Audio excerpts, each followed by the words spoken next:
Alamin na natin ang update sa state visit ni Pangulong Ferdinand R. Marcos Jr. sa Brunei Darussalam. Ihatid sa atin yan ni Alan Francisco. Alan? Audrey, alas 10 ng umaga kanina nang dumating dito si Pangulong Ferdinand R. Marcos Jr. kasama si First Lady Liza Marcos at ang Philippine delegation dito sa Bandar Seri Begawan sa Brunei. Pagkalapag sa Bandar Seri Begawan International Airport, agad na dumiretso sina Pangulong Marcos sa Istana Nurul Iman, ang official residence ni His Majesty Sultan Hassan Al Bolkiah.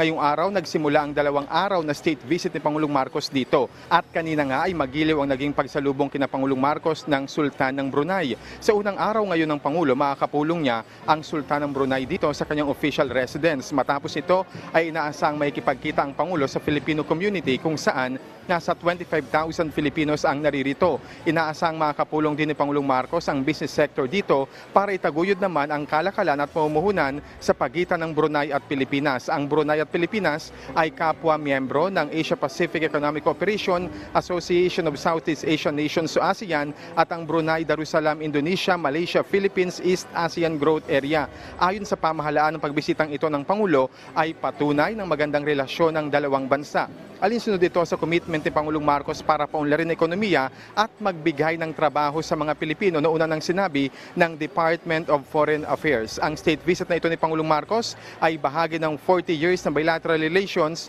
ng Brunei at Pilipinas.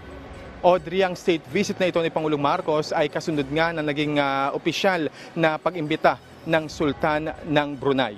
Live mula rito sa Bandar Seri Begawan sa Brunei, Alan Francisco. Audrey. Maraming salamat, Alan Francisco.